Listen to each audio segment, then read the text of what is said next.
What is up, team? If you're serious about your training, then you know that what's happening inside your body is every bit as important as the iron you're moving. So today, we're doing a deep dive into the master hormone for muscle, for strength, for drive, testosterone. And we are unpacking the real science on how to optimize it naturally. Okay, let's just jump right in with a serious question for everybody hitting the gym hard. Are you leaving gains on the table? I mean, think about it. You can have the perfect training split, a totally dialed-in diet, but if your hormonal environment isn't optimized, you are just fighting an uphill battle. And this number right here just perfectly illustrates the point. What are we even looking at? This is the increased risk of testosterone deficiency for men who have a disrupted daily rhythm, what science calls circadian syndrome. But here's the real kicker. This risk is even higher in men who exercise regularly. That's right, all your hard work in the gym can literally be undermined by a poor sleep schedule. It's crazy. So today, we are building the complete, science-backed game plan. First, we'll cover how to train smarter, not just harder. Then, we'll get into the fuel your body actually needs. We'll master that 24-hour hormone cycle. We're going to cut through all the hype on supplements. And finally, we'll expose the hidden enemies of your endocrine system. Let's get into it. First up, your workout.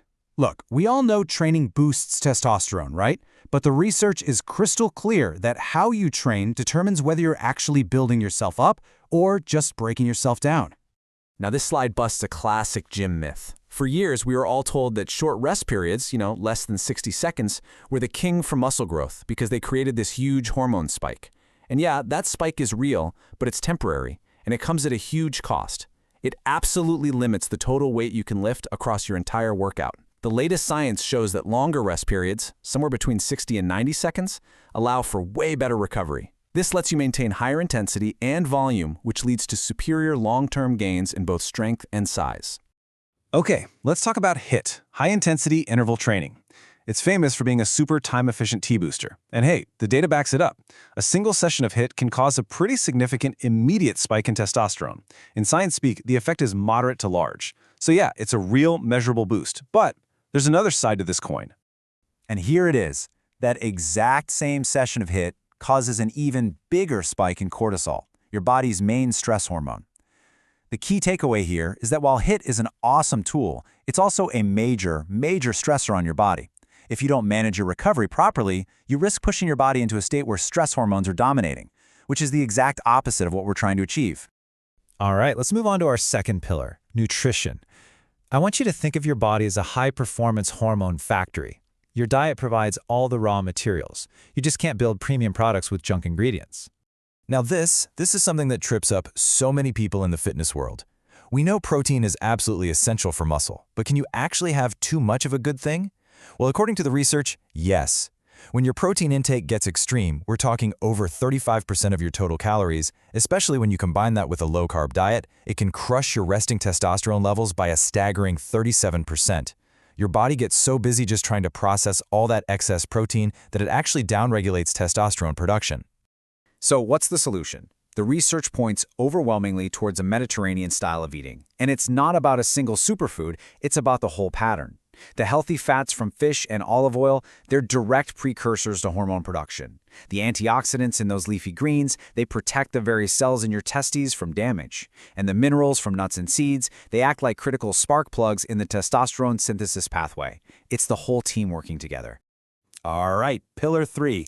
And honestly, this might be the most overlooked and most important factor of them all. Your body doesn't just produce hormones randomly. It runs on a super strict 24-hour clock, and testosterone production peaks in the early morning hours, all driven by your sleep cycle. I really want this to sink in. Out of all the lifestyle factors they've studied, diet, exercise, stress, you name it, the single most powerful negative predictor for your testosterone levels is sleeping less than 6 hours a night. This isn't a small effect, guys. It's a foundational pillar. Sleep is when your endocrine system does its most important repair work. And here's the proof in numbers. Researchers took a group of healthy young men, and for just 1 week, they restricted their sleep to only 5 hours per night. And the result? Their daytime testosterone levels plummeted by 10 to 15%. To put that in perspective, that's the hormonal equivalent of aging yourself 10 to 15 years in just 7 days. And it's not just about getting enough sleep. Your internal clock needs to be synced up with the outside world. And the most powerful signal for that? Sunlight. Research shows that getting at least an hour of sun exposure per day is a huge positive predictor of healthy testosterone levels.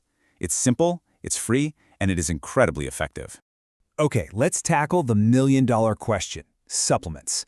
The T-booster market is, let's be honest, a confusing minefield of hype and crazy marketing claims. So we're going to ignore all of that and focus only on the ingredients that have solid human clinical trials behind them. So, the key here is that these are not magic pills. They work by supporting your body's natural systems. Ashwagandha, for example, is an adaptogen. Its main benefit comes from lowering the stress hormone cortisol, which is a direct enemy of testosterone. Tonkadali seems to be most effective in men who are already low, helping to restore them to a healthy baseline. And vitamin D and zinc? They're not really boosters, they're foundational building blocks. If you're deficient, fixing that is critical. But if you're not, more isn't necessarily better. For our final section, we're flipping the script. Instead of just focusing on what to add, we're going to talk about what you absolutely must avoid. Because in our modern world, your hormones are under attack from sources you might not even be aware of. And this brings us to endocrine-disrupting chemicals, or EDCs.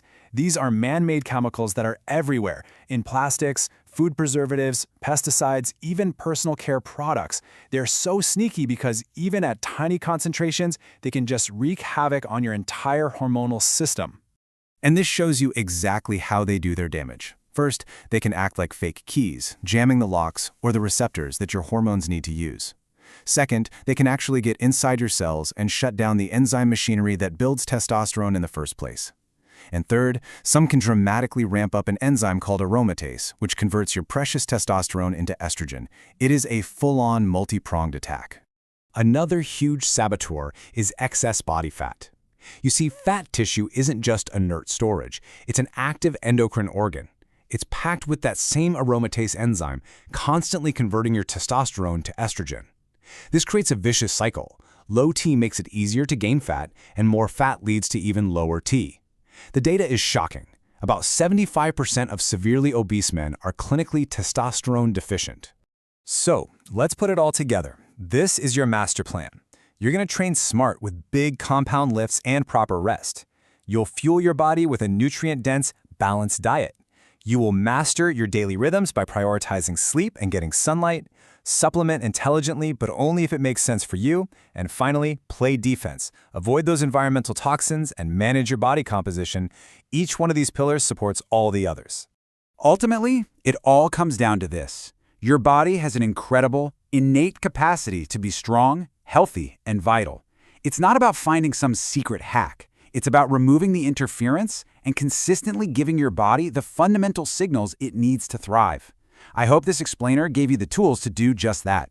If you found this breakdown valuable, let us know by liking and subscribing for more science-backed guides. Thanks for joining us, and we'll see you in the next one.